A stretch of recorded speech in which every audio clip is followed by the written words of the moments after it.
Muy bien, buenas tardes. Les damos la bienvenida a esta última clase con el presbítero, con el hermano Juan Bautista Flores. Es un placer tenerte aquí y otra vez, Juanito, aquí estamos contigo.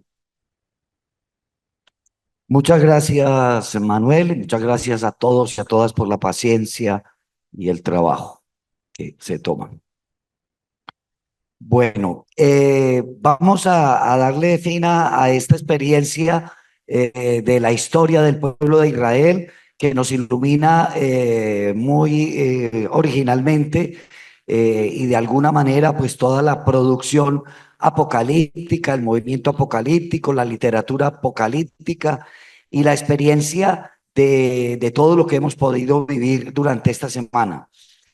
Recordemos que hemos llegado al tiempo de Jesús, en donde Él, en ese ambiente apocalíptico que le toca vivir, que ha surgido unos años antes que Él, en el que Él se matricula de alguna manera porque se ven las manifestaciones apocalípticas que tienen la predicación que Él hace durante el tiempo que predica el reinado de Dios en un entorno apocalíptico. Recordemos que muchos de los discípulos y discípulas de él, pues también bebían de esas ideas.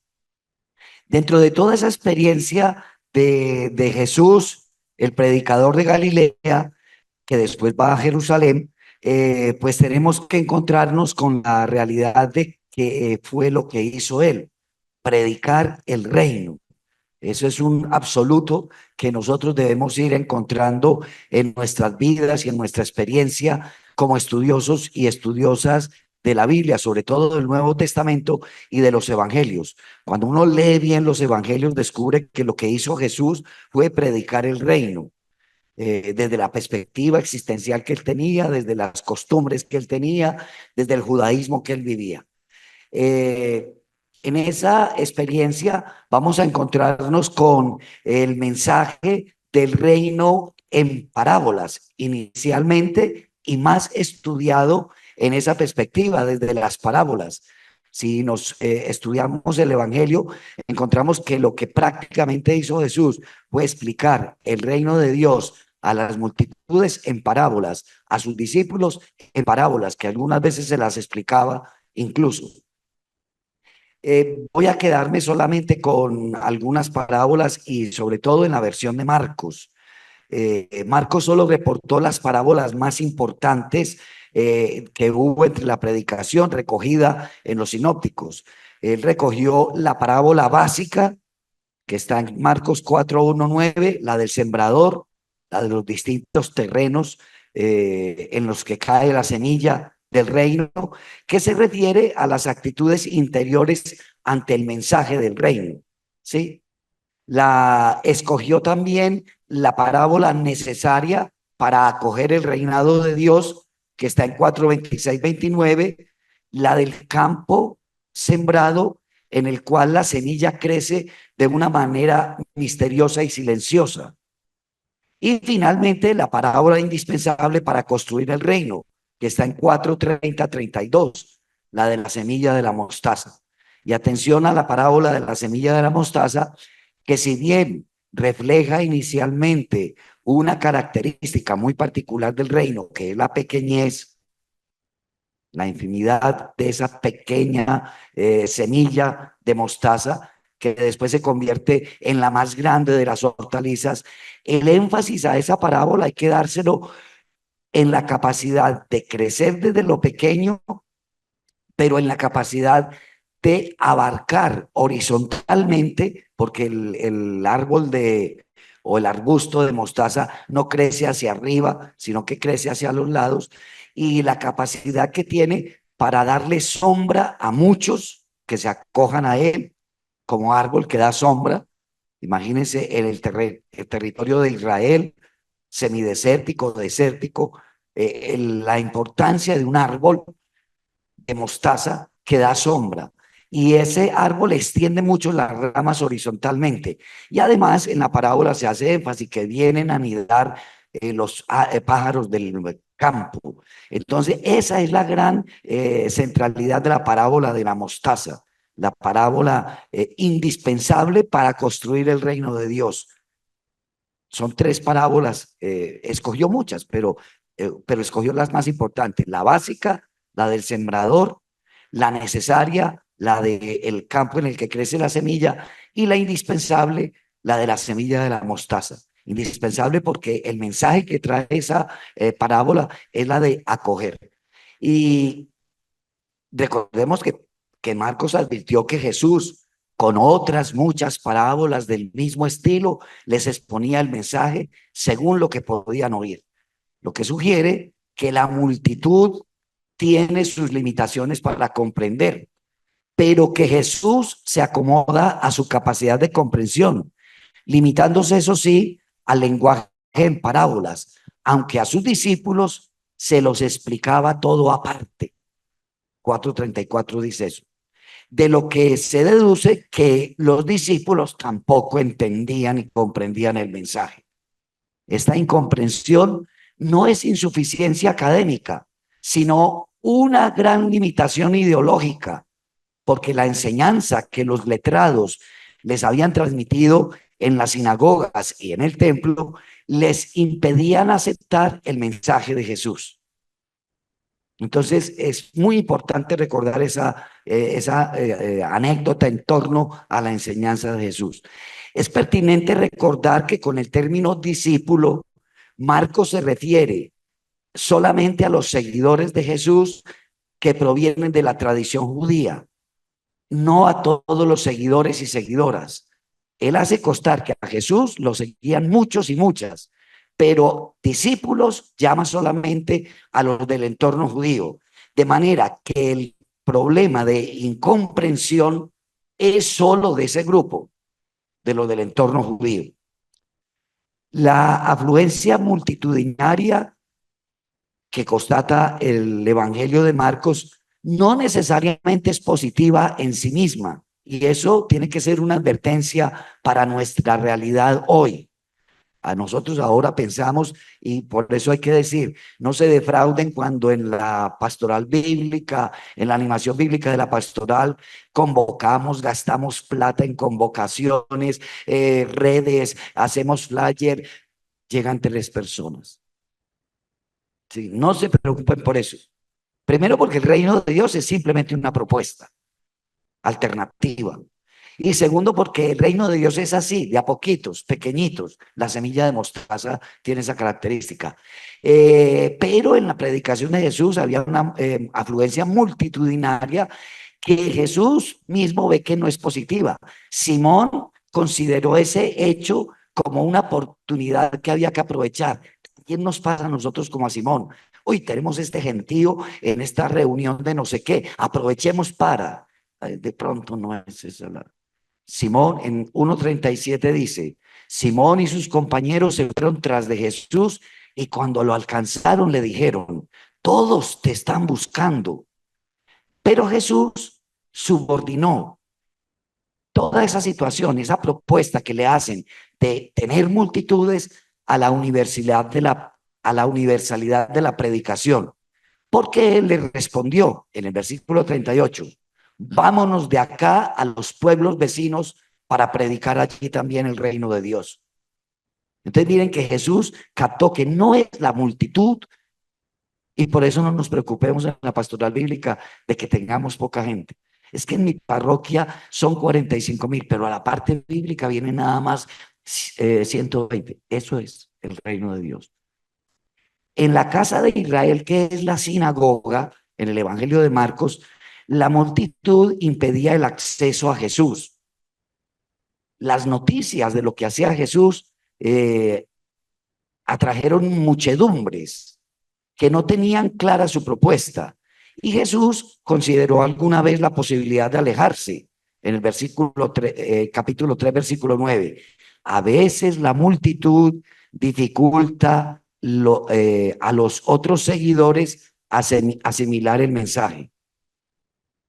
Jesús le va a enseñar a la multitud que acude a él. Llega el momento en que hay una multitud de gente sentada en torno a él, de la cual él hace una valoración positiva, porque están abiertos al designio de Dios. Ahora, en el capítulo 4, que es donde empiezan las parábolas del reino, en Marcos, se va a dirigir a una multitud grandísima que se congregó para escucharlo. Las parábolas de 4:1-20, bueno, de todo el capítulo 4, empiezan conectándonos con el pasado. Utiliza el palin en griego, de nuevo, o sea que otra vez. Entonces conectan con el pasado. Y acuérdense en la insistencia que yo he hecho de mirar la historia hacia allá, el pasado. Pero abren una nueva etapa en griego, que es donde tenemos el texto de Marcos. El éxodo comenzó, entonces, de nuevo comenzó. Hay una unión con el pasado, pero una cosa no. El mensaje de Jesús no va a cambiar. Lo que va a cambiar es el modo de proponerlo. Verifiquen a ver.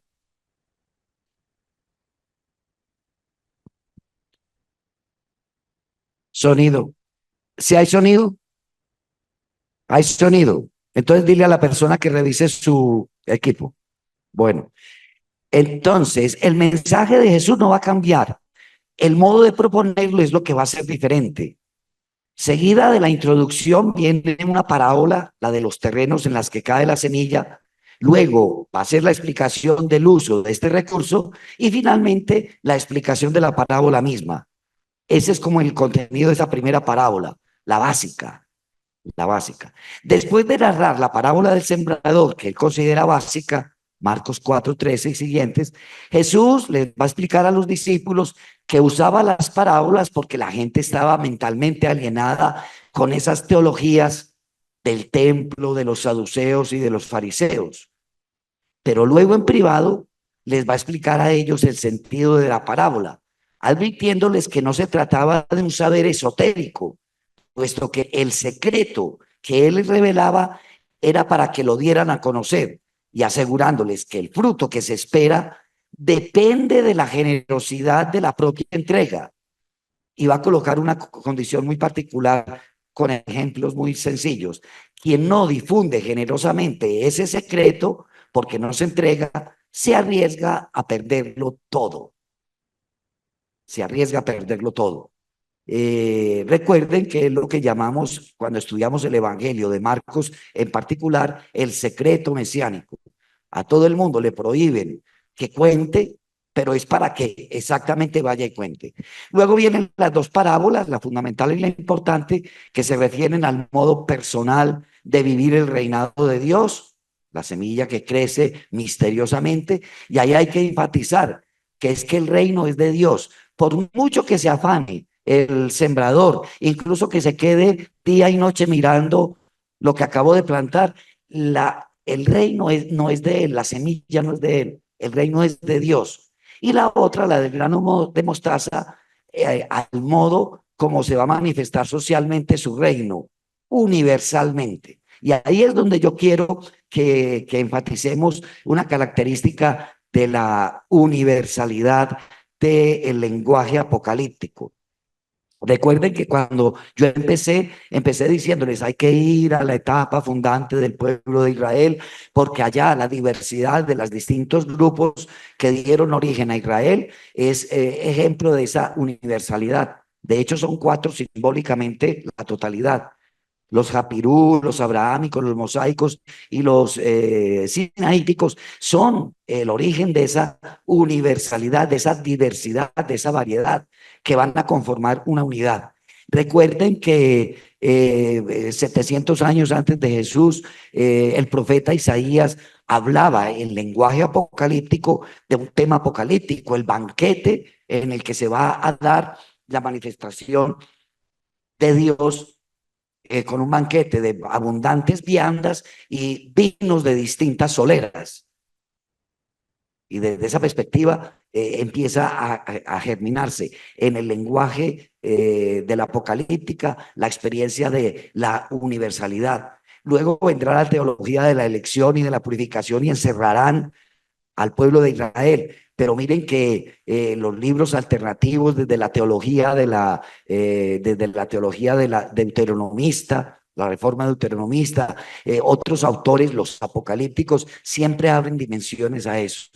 Y miren que la apocalíptica de los apocalipsis que vimos y del mismo libro de Daniel siempre se centran en esta geografía que tenemos en el mapa ahí detrás de la pantalla, siempre se centran en esa geografía.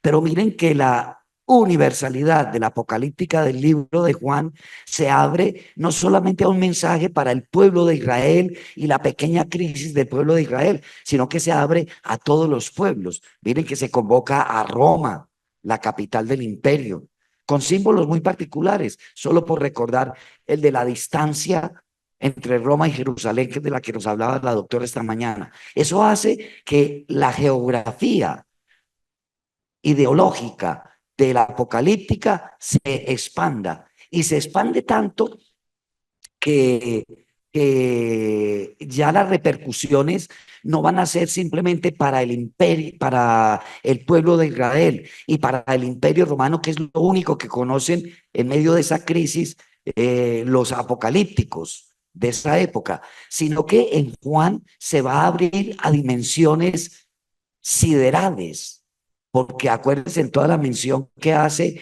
de el, hay problemas. Bueno, la dimensión sideral, universal, celeste, que en el lenguaje del Apocalipsis de Juan encontramos un tercio de las estrellas, los planetas. Y entonces hay como toda una expansión geográfica en la característica del lenguaje apocalíptico. Ya no es para Israel solo, ya no es para el imperio o para los judíos que se mueven en el imperio romano, que es lo que se conoce, sino que Juan tiene dimensiones siderales, dimensiones espaciales muy grandes. El sol, la luna se involucran en eso, los planetas.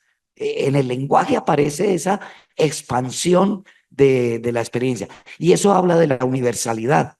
Y esa universalidad, yo me atrevo a decirla, la entendió muy bien Pablo, del que nos hablaron esta mañana, cuando en el capítulo 8 de la carta a los romanos dice, sin pelos en la lengua, que la creación, el universo entero, está expectante, con dolores de parto, esperando ser salvada con nosotros. Y acuérdense que el mensaje de los apocalípticos al final es eso, la intervención de Dios en la historia.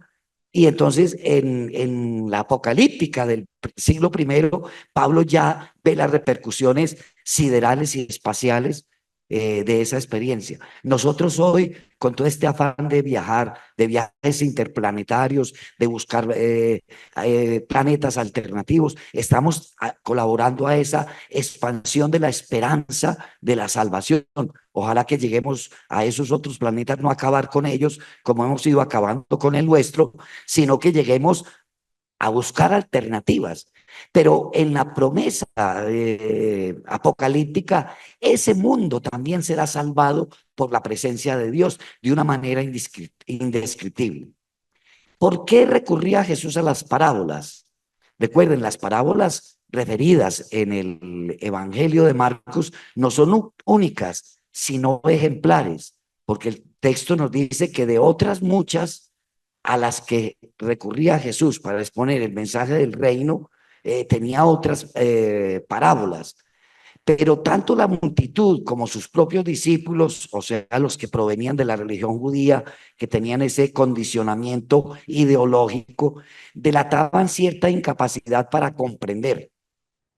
Al principio todos se mostraron extrañados, pero después de la primera explicación del reinado de Dios, los que estaban cerquita a Jesús no le pidieron explicaciones. Los seguidores y seguidoras no pidieron explicaciones. Ellos entendieron perfectamente lo que había dicho Jesús diciendo lo de los distintos terrenos de la parábola. Sin embargo, los que estaban, los discípulos, los propios discípulos, o sea, los del entorno judío, sí que aparecen como los que no entienden. Esta incomprensión se debía a que no habían asimilado el secreto de la universalidad del reino de Dios. Por eso Jesús tiene que explicarles aparte la parábola a ellos. Y en esa explicación uno va a sacar una conclusión muy importante que es fundamental en el anuncio del reino de Dios. La palabra reino de Dios se va a tener que colocar en un punto central de la historia, la predicación de Jesús, porque ese reino de Dios no se da por imposición, sino que es una oferta que se hace de su reino, que es de amor, solidaridad, relaciones fraternas para todos y todas. La imagen del arbolito de mostaza, a la sombra de él cabemos muchos. La realeza de Dios consiste en la paternidad, y ese va a ser un elemento importante que a la figura de Dios Jesús le va a dar en el anuncio del reino. Nos va a descubrir a Dios como Padre, porque él lo va a llamar así. Entonces, la realeza de Dios no consiste en una corona, en un cetro, en un palacio, en un poder, ni siquiera en un territorio que él pueda llamar el reino de Dios físico, ni en un ejercicio sobre ciertos súbditos, el reinado de Dios, sino que es la paternidad que da vida por medio del Espíritu a quienes aceptan a Jesús. Esa premisa es muy importante. La realeza de Dios consiste en su paternidad, que da vida por medio de su Espíritu a quienes aceptan a Jesús. Porque los que ven a Jesús ven que Él está haciendo el pequeño ejemplo con palabras y con hechos de lo que es el reino de Dios. Ya nos lo decía Ariel ayer. Él no curó a todos los enfermos, curó a los que él veía que inmediatamente podía curar, como un signo del reino de Dios. Él no sanó a todos los cojos, él no liberó a todos los endemoniados, sino que hizo lo que pudo. Bueno, entonces, ahora nosotros como seguidores y seguidoras de Jesús tenemos que hacer lo que podemos, que esa va a ser una conclusión del estudio de la apocalíptica, ¿sí? El reinado de Dios comienza con la creación de una mujer y de un hombre nuevos, que son los hijos e hijas de Dios, a imagen de Jesús. Vale, importante eso, a imagen de Jesús. Jesús es el que anuncia el reino de Dios, es la novedad que él trae, es la misión que él trae. Entonces debemos mirarlo a él desde esa perspectiva, ¿sí? Y su reino se establece con la creación de pequeñas comunidades de hijos e hijas de Dios que abrazan a toda la humanidad, como el árbol de mostaza, porque esto significa que no habrá una nueva creación de manera repentina ni portentosa, sino con la libre y decidida aceptación de personas que le den fe a lo que vieron en Jesús. Recuerden todo lo que dijo Picasso esta mañana del testimonio de las mujeres. Recuerden que Pablo fundamentalmente va a creer no porque lo que le dijo Pedro o le dijo Santiago en Jerusalén, sino por lo que dijeron las mujeres. ¿Sí?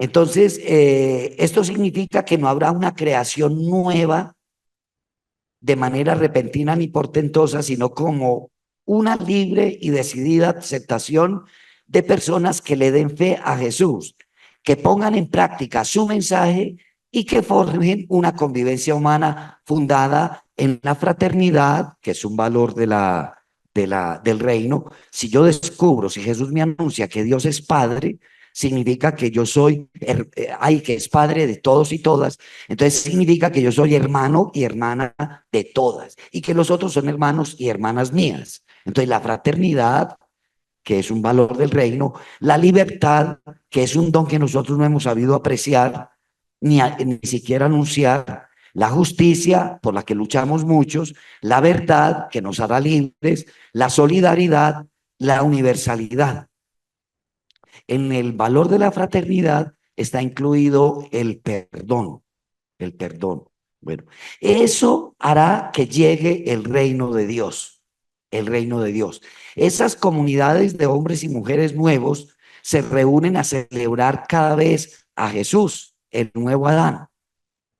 Desafortunadamente, nosotros lo limitamos ha resucitado de la muerte. Se nos olvida todo lo que hizo y predicó antes de la muerte.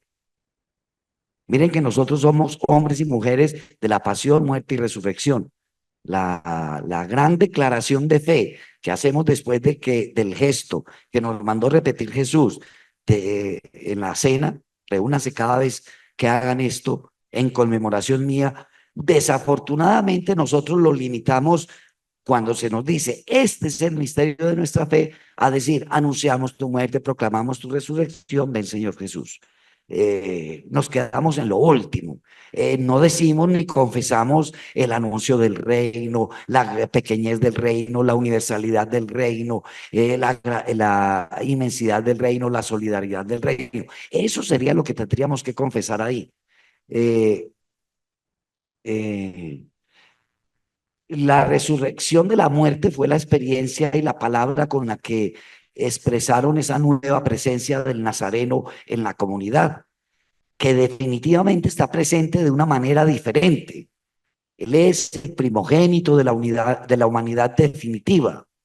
Y su espíritu nos estimula a crecer como hijos e hijas de Dios y a ofrecerle esa misma dicha al resto de la humanidad.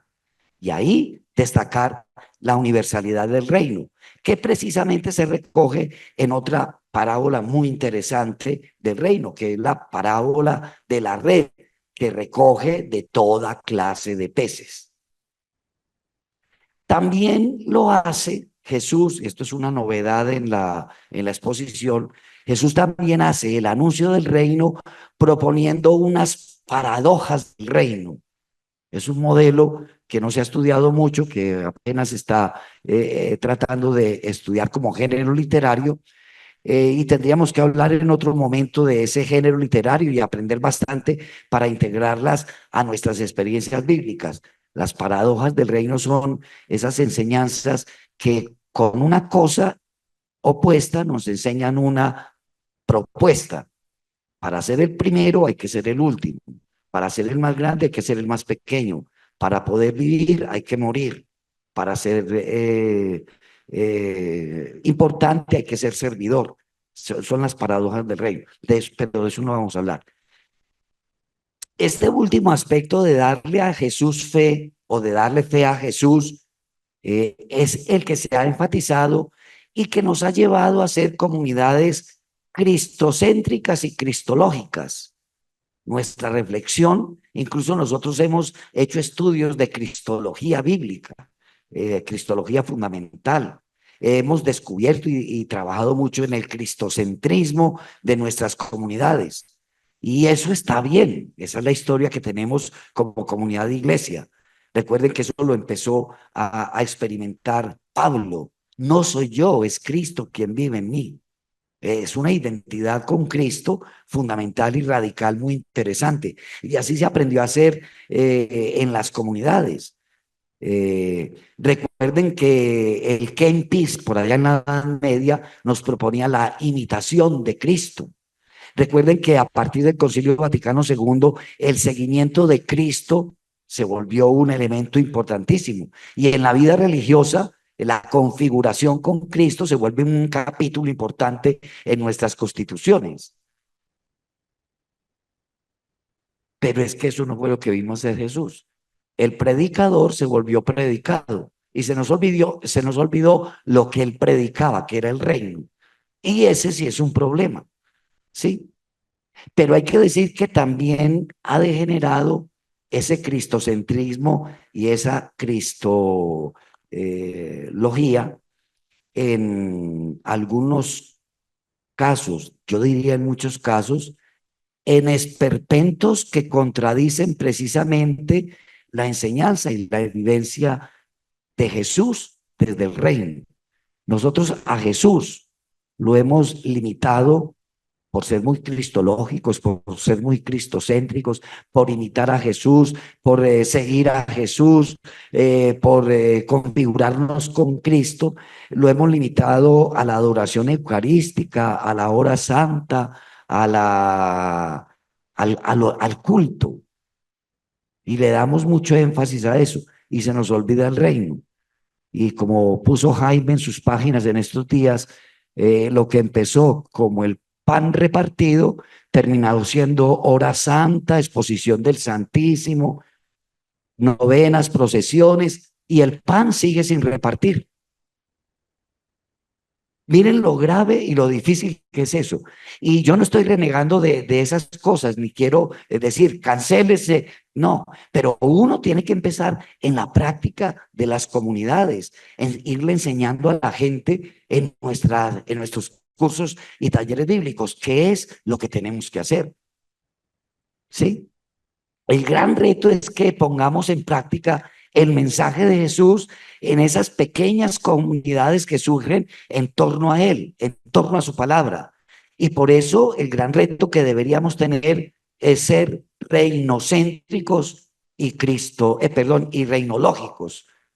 Reinocéntricos, por decirlo en esas dos palabras, que no sé si todavía ya empezaron a circular en el ambiente teológico y bíblico, pero el reinocentrismo y el reinologismo tendrían que ser dos elementos muy importantes en nuestra vida. Y para ello deberíamos conocer mucho más los alcances y las experiencias de las parábolas del reino e incluso de las paradojas del reino. Eso nos haría a nosotros y nosotras verdaderamente seguidores y seguidoras del Jesús que vino a predicar el reino, que hizo del reino esa experiencia. Y centrados en esos dos focos, bueno, en ese principal foco que es el de las parábolas.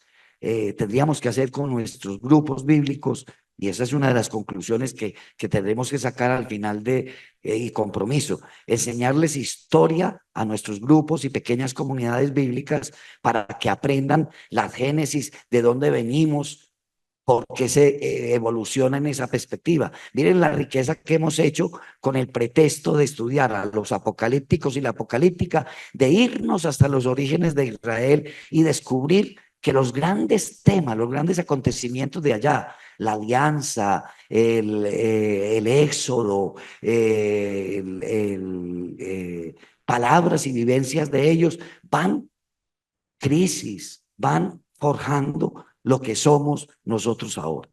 Bueno, recuerden que la crisis del Imperio Romano terminará generando la gran catástrofe para el pueblo de Israel en el año 135, que se aboca y que llega a ser la diáspora judía. Adriano en el 135, cuando llega a Jerusalén, destruye toda la ciudad, construye una ciudad romana, la pone, le cambia el nombre y la llama Aelia Capitolina, y le cambia el nombre a la provincia de Judea por la provincia de Palestina. Va a hacer que se padezca la diáspora. Y desde el año 135 hasta muy entrado el siglo XVIII, los judíos y judías tendrán que vivir regados por el mundo. Una cosa que va a reforzar el mito ese del judío errante. Y desde esa perspectiva, pues se da una gran crisis que en el pueblo judío generó un lenguaje y una experiencia teológica muy interesante y muy bonita, que es lo que conocemos como el judaísmo rabínico. Dejó de funcionar el templo, dejaron de funcionar los sacerdotes, ya no había lugar para adorar a Yahvé.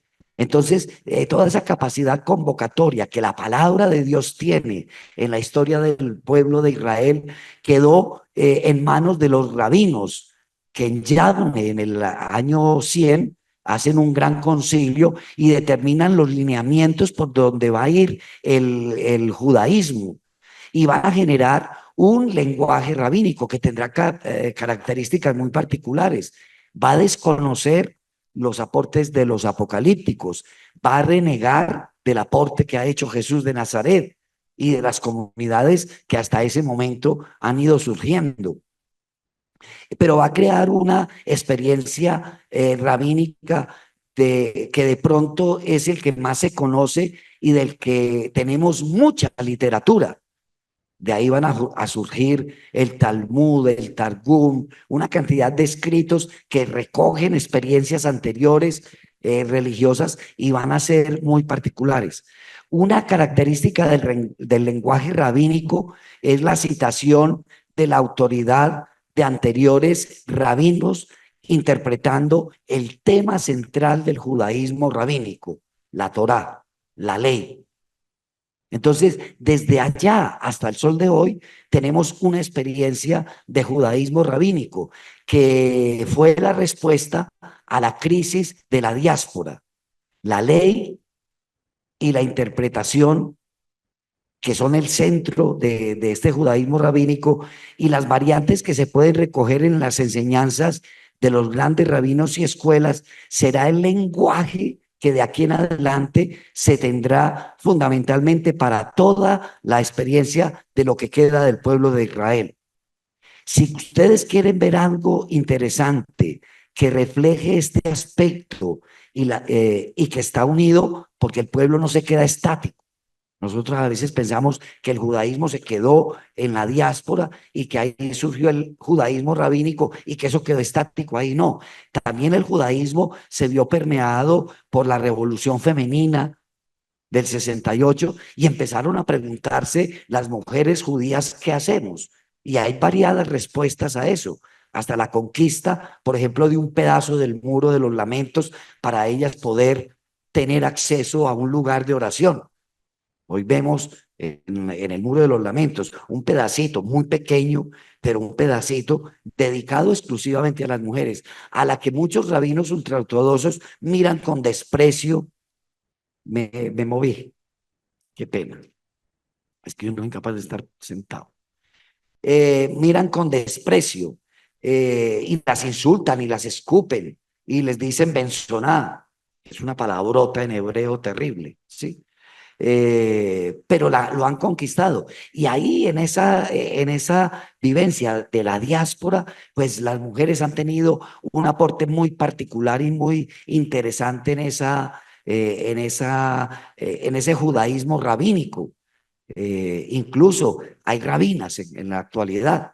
Y desde esa perspectiva, el modelo se va viendo, pero es típicamente rabínico, el lenguaje es rabínico y de ese tipo. Entonces, podemos hablar que si a las crisis anteriores la literatura apocalíptica le respondió, el pueblo de Israel le respondió con la literatura y la creación de los apocalipsis, a la diáspora el judaísmo le respondió con el rabinismo y el rabinismo autocitándose. Es interesantísimo ver, por ejemplo, una predicación de un rabino de esos bien sabios que dice, leen el pedazo de la Torá que se está haciendo, sacan las conclusiones de las leyes que hay que practicar de esa porción de la Torá y empiezan a decir, como dijo el rabino fulanito, esto hay que interpretarlo así, como dijo el rabino fulanito, esto hay que interpretarlo así, como dijo Maimónides, hay que reinterpretarlo así. Y entonces van citando la cita de la cita de la cita hasta que llegan a cosas muy interesantes para definir lo que hay que hacer con esa porción de la Torá. Para nosotros, incluso para la época del judaísmo de Jesús, esa era una gran carga, y así la llamaban, la carga, el peso, el yugo, el yugo. Y por eso Jesús cuando ofrece una alternativa a esa carga, él dice con toda tranquilidad, mi yugo es llevadero y mi carga ligera, porque es una propuesta muy interesante y ahí se ve que el reino de Dios no es una imposición, es una opción que se ofrece a los que escuchan la predicación de Jesús.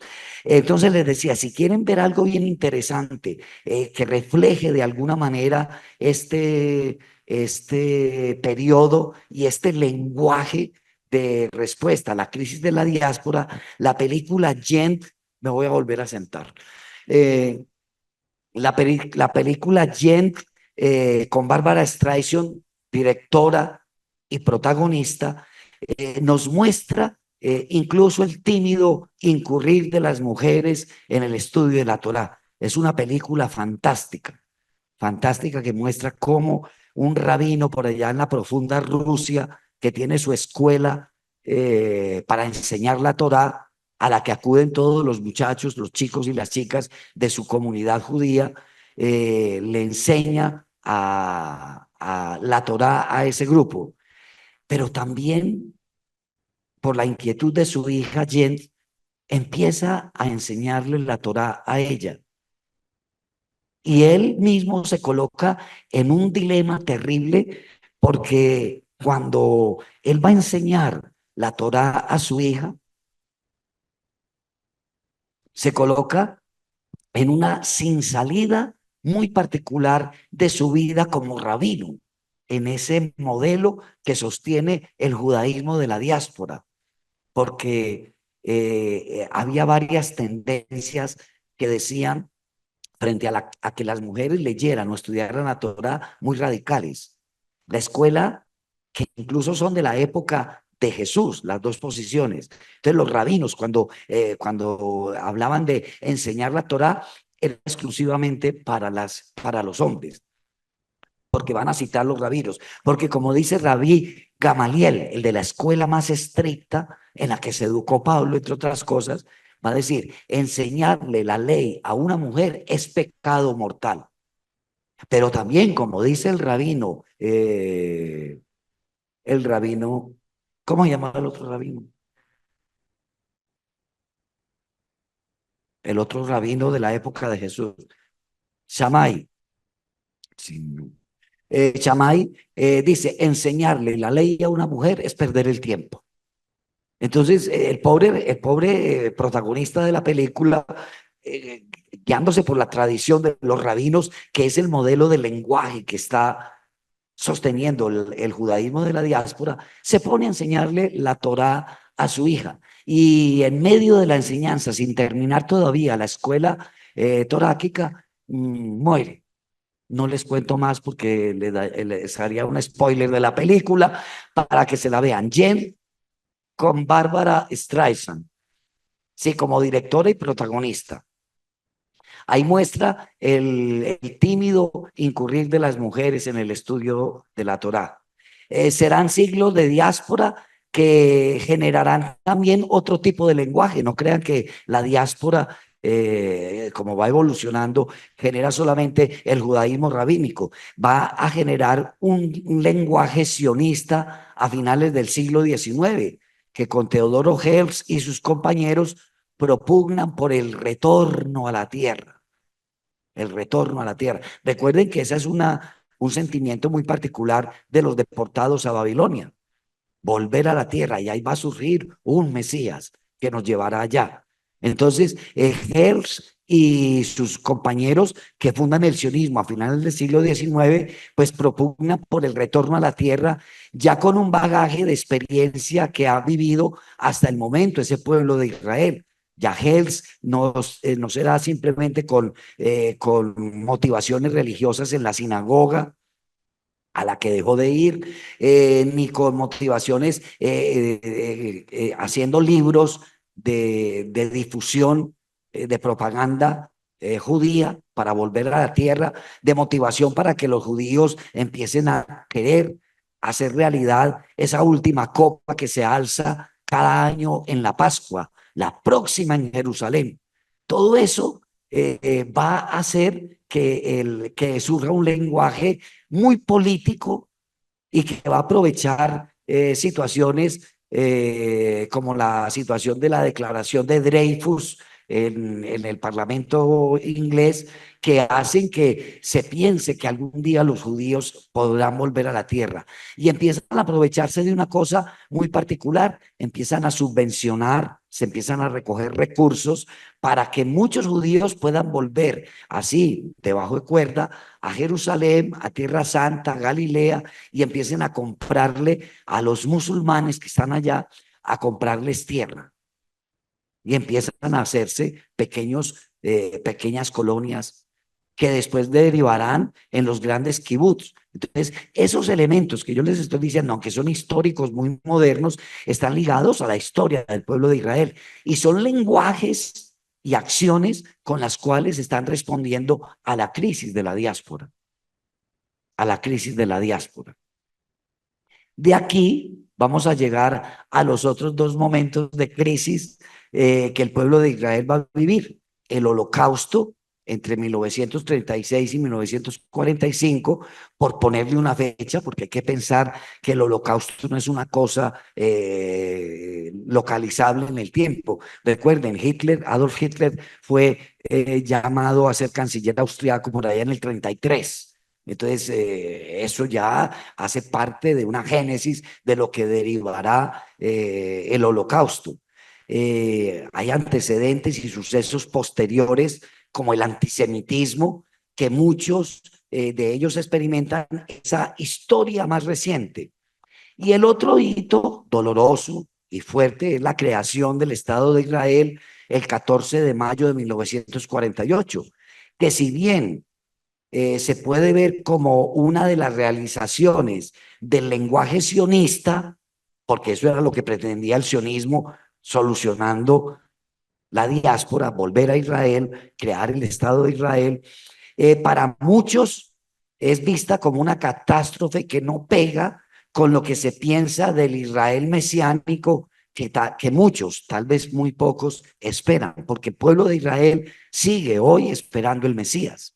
Y muchos, aunque no sean practicantes, en las pequeñas oraciones que le hacen a Yahvé, le dicen: Yahvé, ¿cuándo va a venir el Mesías?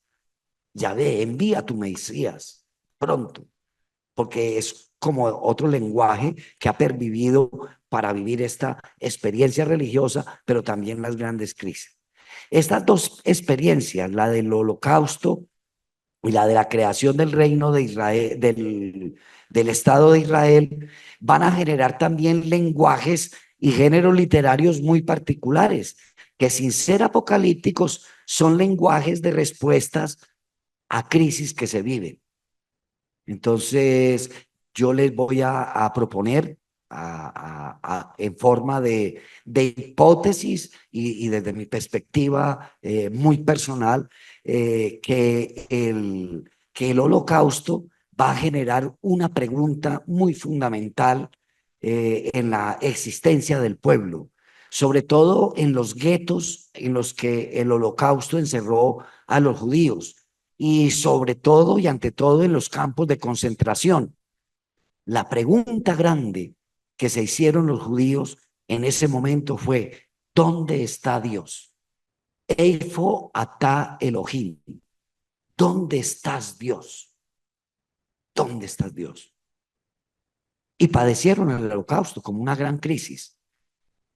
Y esa experiencia va a crear no un movimiento como el apocalíptico, no una experiencia como el cristianismo, no una cosa que todo el mundo asume, pero sí que en la propuesta del filósofo judío Emmanuel Levinas, que vivió de 1906 a 1995, va a tener publicando la experiencia que él vivió en varios libros muy conocidos y populares entre muchos judíos, que tras vivir el horror del holocausto, los 3 años que él vivió en Auschwitz, va a mostrar cómo responde Dios al clamor de esos inocentes y sufrientes, estableciendo una relación adulta que va a respetar la libertad humana, se va a fundamentar en una responsabilidad infinita y va a destacar que el vínculo entre Dios y el ser humano es una relación mediada por la experiencia de fidelidad a la Torá. Miren que es un aspecto de la respuesta a la diáspora, fidelidad a la Torá, y que la revelación de Dios, esencialmente mandamiento, ley, pismot, implica una obediencia ciega, insoslayable. Levinas va a subrayar que el contenido fundamental de la revelación divina está en el no matarás. Acaba de vivir precisamente esa experiencia. Y esto es promover y defender en toda circunstancia la vida integral de otros y otras, ejerciendo la responsabilidad y procurando una auténtica justicia social. Es una respuesta que se da a un momento de crisis muy particular y es de tipo religioso. y está muy permeado en algunas sinagogas y en algunos ambientes judíos, religiosos, no ultra religiosos, sino religiosos medio practicantes. El valor definitivo de la Torá va a ser como el eje de ese lenguaje y de esa respuesta a esa crisis. Y así se va a entender la exclamación que Yosel Bel Yosel, que es el protagonista de un libro en forma de monólogo que escribió Levinas, se hace eco de todo el Talmud que hay en respuesta y que se ha vivido en la experiencia del judaísmo rabínico. Él va a decir en algún momento de su monólogo, adiós, pero amo todavía más su Torá, e incluso si fuese defraudado por él y casi desengañado, ya por eso de observar los preceptos de la Torá. Miren qué absoluto va a tomar la Torá como elemento de respuesta a esa experiencia de sentimiento. Eifo ata Adonai, ¿dónde estás, Dios? Nos están acabando en el cumplimiento fiel de la Torá. Es una respuesta muy particular y muy radical. La segunda que yo propongo como respuesta a esta etapa del Holocausto es la que propone o la que ha vivenciado y la que se ha experimentado con mucha fuerza, incluso por muchos y muchas de nosotros en ambientes religiosos no judíos, es la logoterapia de Víctor Frankl, que es una experiencia psicológica, de psicología, en el que el sentido y el propósito de la logoterapia ofrece a las personas una perspectiva única para encontrar y explorar cuál es el sentido de la vida, descubrir un propósito, para que las personas experimenten una mayor sensación de significado y motivación que los puede llevar a una vida más plena y satisfactoria. Y ahí van a tomar mucha fuerza dos elementos que nosotros ponemos en las luchas populares: la resiliencia y la superación. La logoterapia le ayuda a las personas a desarrollar el sentido de resiliencia a los desafíos y crisis de la vida. Y centrándose en la búsqueda de sentido, se fomenta una actitud de superación y una capacidad de encontrar significado incluso en momentos difíciles. Eso fortalece la capacidad de enfrentar adversidades y promueve el crecimiento personal. Y llega también trabajando la autotrascendencia y la conexión, porque la logoterapia enfatiza la importancia de la autotrascendencia, es decir, ir más allá de uno mismo y encontrar sentido en la conexión con los demás y con algo más grande que uno mismo. Esto promueve la empatía, la solidaridad, la búsqueda de relaciones significativas, lo que contribuye a su vez en una mayor satisfacción emocional. Esto es una terapia psicológica prácticamente, pero es respuesta de un judío a una experiencia que vive de ese momento crítico del Holocausto. Y el tercer lenguaje, Carlomán, lástima que no esté por acá, me había pedido expresamente que enfatizara esto.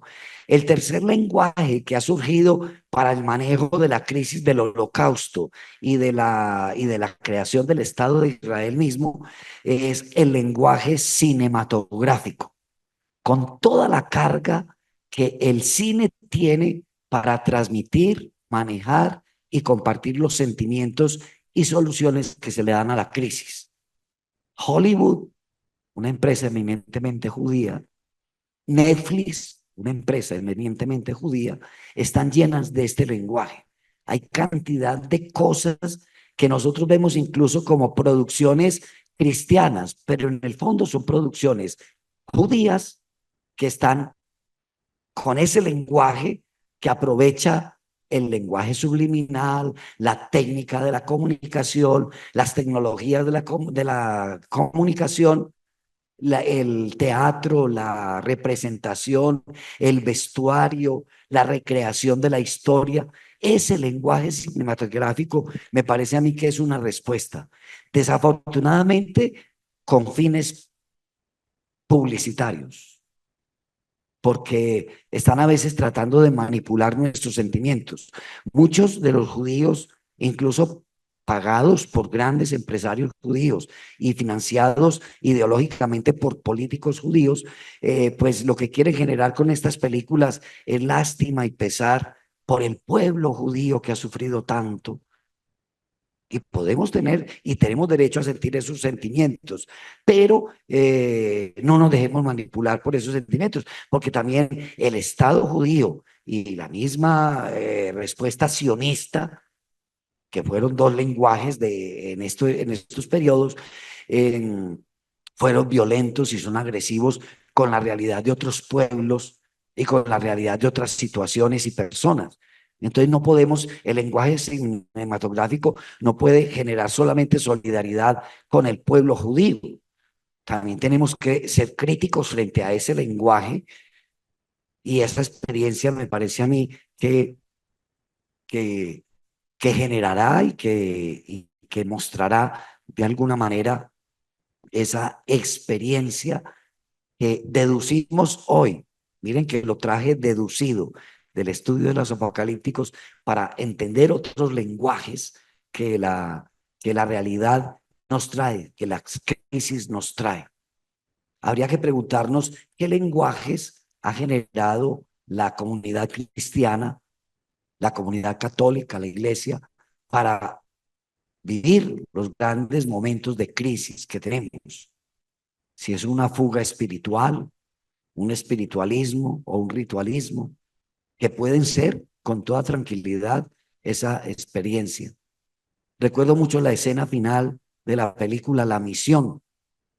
Acuérdense de esa escena final, mientras uno de los jesuitas de la misión está con el Santísimo, el otro está con la lucha.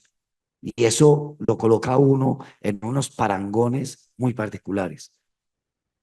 Nicaragua misma en este momento, frente a la crisis que vive de persecución religiosa, tiene que plantear un lenguaje, y el apocalipsis, la diáspora, el evangelio, el reino. ¿De dónde vamos a recurrir? ¿A dónde vamos a recurrir para responder?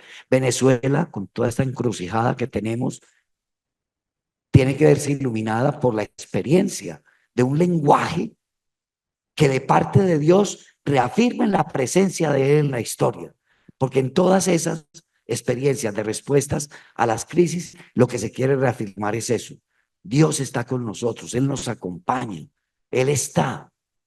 Y desde esa perspectiva, entonces, sentir que nuestros lenguajes funcional y existencialmente van dándole respuesta a este leitmotiv que generó la crisis, la única crisis, la crisis del Imperio griego y del Imperio romano, que nos retrotrae a la historia del pueblo de Israel y que nos lleva hasta hoy en la lucha del Estado de Israel con el pueblo palestino.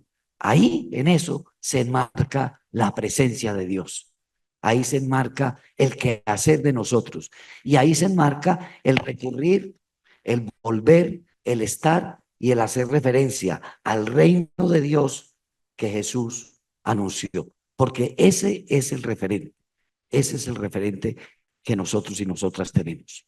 Y desde esa perspectiva es como el elemento fundamental que queremos aportar para que nuestros espacios bíblicos se vaya dando con el conocimiento de causa, con el conocimiento de historia, con el conocimiento de fe, esta propuesta de Jesús de Nazaret, que es el reino y que nos valida y convalida a nosotros el caminar en comunidad hacia el rey, recordando que la presencia del reino de Dios no será una cosa apoteósica, ni astral, ni tremenda, ni caótica, ni miedosa, sino que es el cambio de este mundo totalmente otro por la realidad de que somos hijos e hijas de Dios y que entre nosotros somos hermanos. Y a cada uno le toca seguir haciendo lo que le corresponde.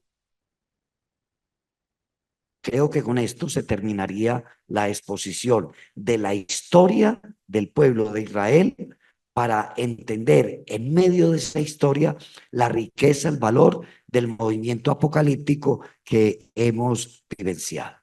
No sé si hay alguna pregunta, algún comentario frente a esto antes de hacer mi pequeña reflexión final con 4 puntos que me faltan.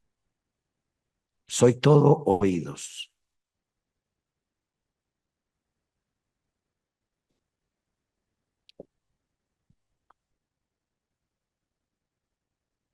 ¿Hay algún comentario, alguna pregunta?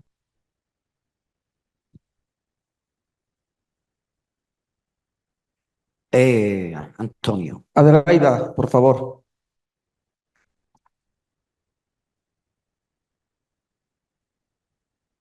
Adelaida, abre el micrófono. Sí, ya lo abrí, padre.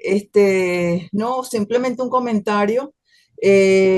Yo compré este libro de Víctor Frankl hace mucho tiempo en España y realmente, bueno, comencé a leerlo y lo abandoné. Y ahora pues voy, busco y veo que lo tengo.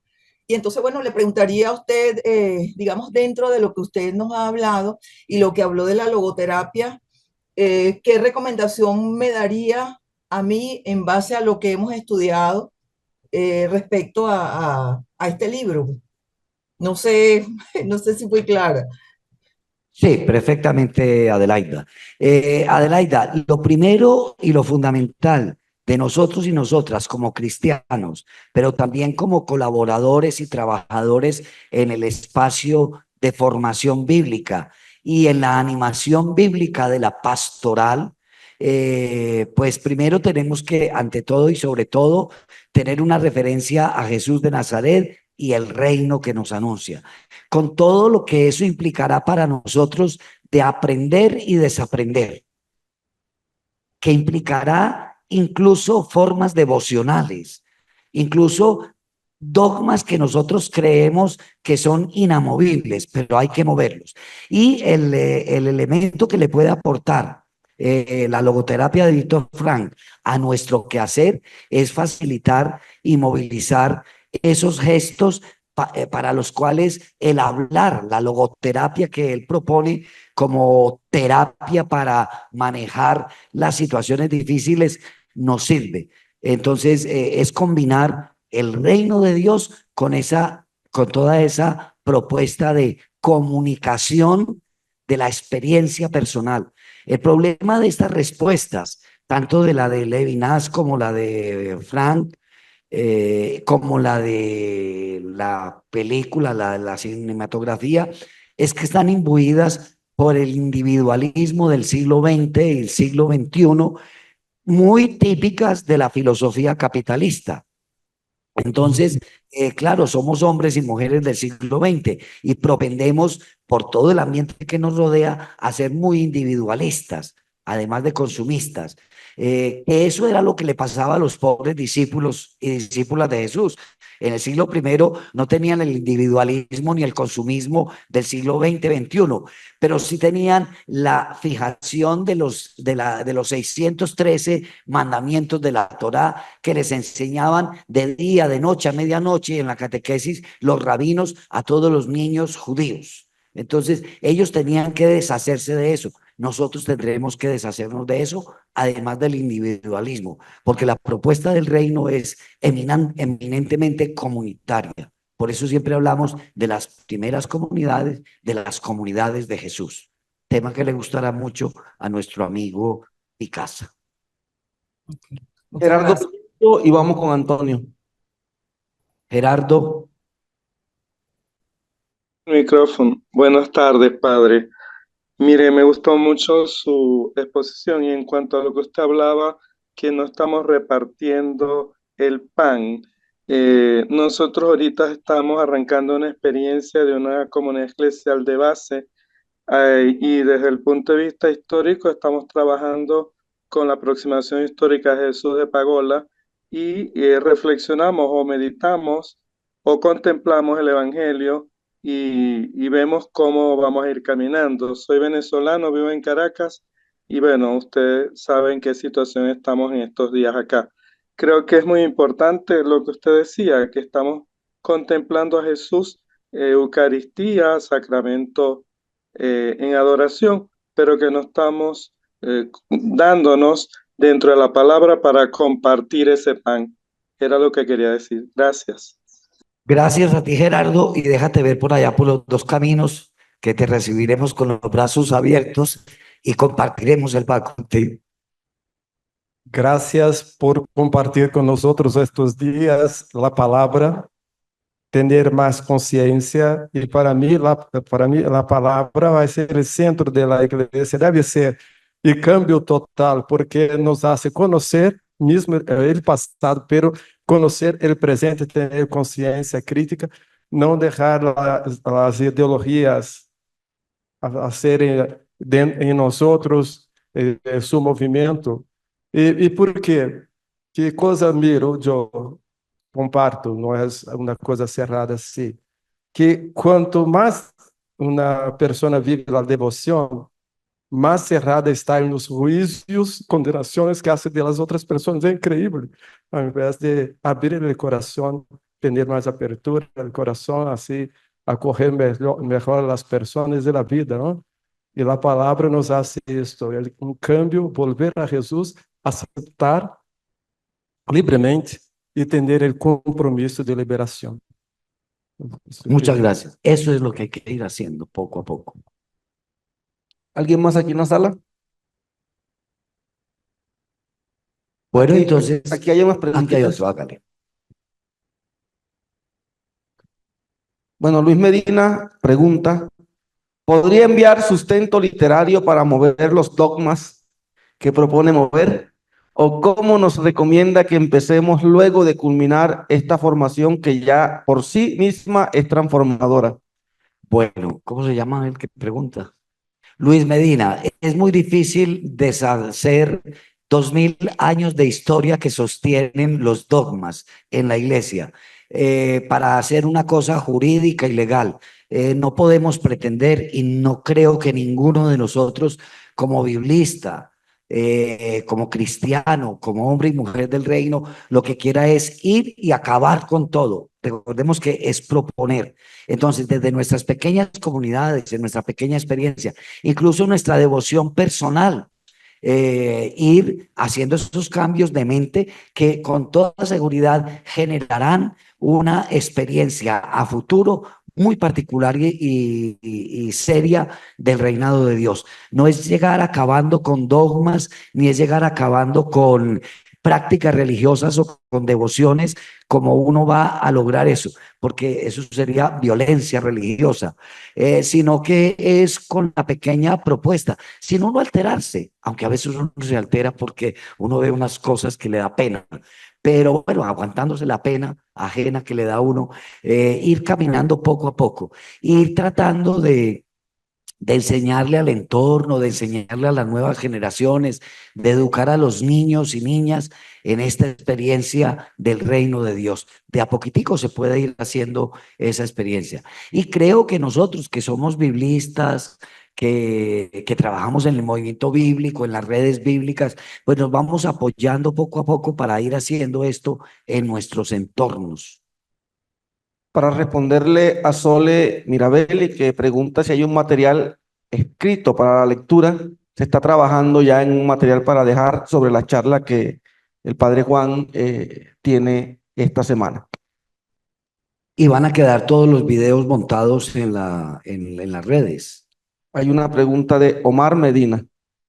En nuestras realidades eclesiales de nuestras comunidades de Hispanoamérica, ¿cómo poder ligar un equilibrio entre la propuesta repartir el pan y al mismo tiempo vivir el culto para no crear escándalo o incluso que el clericalismo tan arraigado nos pare? Vuelvo a repetir, creo que las pequeñas prácticas que nos inciten y motiven a vivir la verdadera experiencia de partir, repartir y compartir el pan que está en el trasfondo del misterio de Jesús y que fue el que nos mandó a conmemorar, no se quede en adoración. Entonces, yo, por ejemplo, aquí en las aplicaciones que voy a hacer y en la reflexión final que voy a hacer, les digo, cuando regresemos a las casas, cuando regresemos a nuestras comunidades, y cuando tengamos oportunidad con nuestra gente de participar, de celebrar, pues hagamos la insistencia en lo central. Por ejemplo, vamos a hacer una pequeña celebración para la comunidad, encargado el grupo bíblico de la parroquia. Si nos dan la libertad, si tenemos la libertad, si hemos conseguido la libertad dentro de nuestro espacio parroquial o dentro de nuestro espacio comunitario para proponer la celebración, suprimamos esa pedidera que tenemos. Entonces, no hagamos peticiones, hagamos acciones de gracia. Que nos digan, por ejemplo, el grupo bíblico se va a encargar de este momento de la celebración. Que no se nos ocurra proponer, hay una hora de adoración al Santísimo. Pues proponer una hora de lectura bíblica, proponer una reflexión sobre una parábola, proponer algo más práctico y más acorde a las prácticas del reino. Me parece a mí que va por ese lado lo que tenemos que hacer. Eso sí, siempre guardando la unidad y la comunidad. Minha dúvida, como se abre? Duda. Lo que hacer, yo tengo claro, pero ¿por qué hacer? ¿Qué fundamentación tengo yo para hacer? Me refiero a la fe. Esto Jesús realmente garante para mim que és hijo de Deus? Se garante? Qual é esta garantia? Porque quando vou a ser, já sei o que hacer e como hacer. Muito claro. Pero, ¿por qué? Es fundamental y creo que una respuesta del cómo hacerlo y por qué hacerlo se dará en que mientras más conozcamos de la Biblia, más conozcamos del reino, más conozcamos del Evangelio, eso nos va a dar más autoridad para que en la comunidad se haga esa experiencia de vivir la realidad y de poder proponer esas acciones. Creo que desde ahí, mientras más conozcamos, mientras más estudiemos, mientras más le facilitemos a la gente el acercamiento a estas fuentes, eso le ayuda mucho a la convivencia comunitaria y a la práctica comunitaria. Creo que desde ahí es un elemento importante. Y por eso hay que seguir estudiando y leyendo mucho la Biblia, seguir estudiando mucho el Evangelio y profundizar mucho en el reino, las parábolas, las paradojas, las enseñanzas y conocer la historia. Gracias. Nuestra participación como estudiosos de Biblia en los diálogos interreligiosos, ¿los considera importantes? Muy importantes, porque eso va a ser parte de toda esa dinámica que el reino de Dios anunciado por Jesús tiene en su característica de universalidad, es para todos, que es muy distinto a la uniformidad, y que rescatamos desde la historia del pueblo de Israel. Siempre hay que propugnar por la diversidad en la unidad. Y eso es una experiencia que me parece a mí válida, presentar, acompañar, defender y cuidar en los diálogos interreligiosos. Yo no puedo llegar a un diálogo interreligioso o a un diálogo ecuménico pretendiendo que todos los otros se conviertan al estilo, a la manera, a la forma en que yo expreso mi fe en Jesucristo. ¿Listo? Bueno, 4 consideraciones finales muy particulares. Cuando regresemos a nuestras comunidades, ayudemos a mirar, ayudar a ver todo este mundo de la Biblia que se nos da. Segundo, apliquemos lo aprendido y visto, que es muy importante, incluso en nuestro trabajo bíblico. Y para decirlo en palabras claretianas, como buenos oyentes y servidores de la palabra, sirvamos estos elementos que aprendemos acá y vayamos un poco más allá de la erudición. Esto lo hacemos no para que, hoy, ¿cómo sabe el padre Juancho? ¿Cómo sabe? No, esto hay que hacerlo para que lo practiquemos en nuestro entorno y en nuestra vida. Por eso creo que hay 4 cosas muy particulares y precisas que tenemos que llevar de este aprendizaje. Primero, no pedirle tanto a Dios. No salió como una actitud de los apocalípticos, pero en el entorno de lo que compartimos salió eso, que éramos muy pedigüeños. Esta boca pedigüeña, como decía Gabriela Mistral, no pedirle tanto a Dios, que en nuestros grupos y en nuestras provincias no hagamos esto y que lo hagamos, lo proponía ya como respuesta a uno de los compañeros. Cuando nos toque dirigir una oración, cuando hagamos la oración, dejemos de pedirle a Dios. Él sabe qué es lo que necesitamos.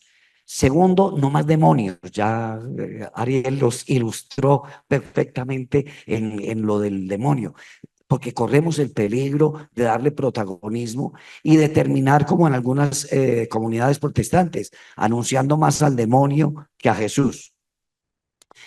No tanto perdón, lo que hizo Jesús ya Él lo hizo, y no soslayemos ni quitemos nuestra responsabilidad, y hagamos, como decíamos esta mañana en la oración, hagamos o hágase, como pedía María o como respondió María en la oración.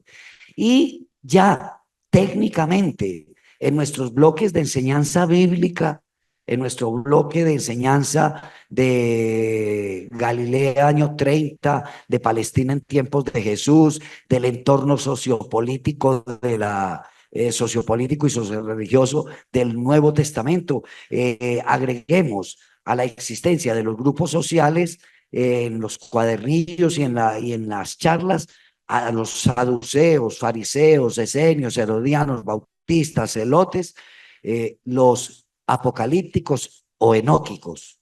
Esos eran otro grupo, ese era otro grupo que había en el entorno de Jesús. Y vimos con qué radicalidad vive Jesús. Eso ya hay que irlo anotando en nuestros apuntes, porque lo que aprendemos tenemos que transmitírselo a la gente. Tercero, ser predicadores y practicantes del reinado de Dios. Eso implica estudiar, conocer, aprender y desaprender, buscarlo en el texto bíblico, leerlo, meditarlo, orarlo, hacerlo, el reino.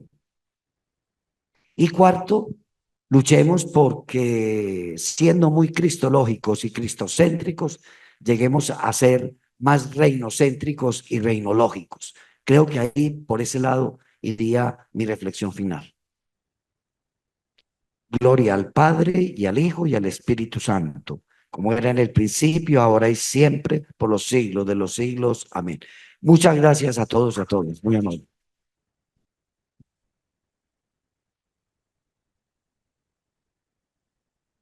Padre Manuel, exhórtenos con sus sabias palabras. Bueno, pues le damos las gracias a nuestro hermano. La cámara, ¿dónde está?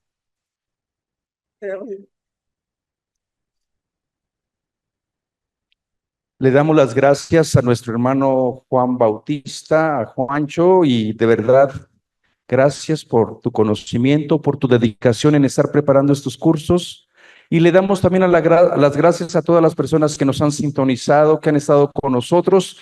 Y bueno, nos vemos en media hora.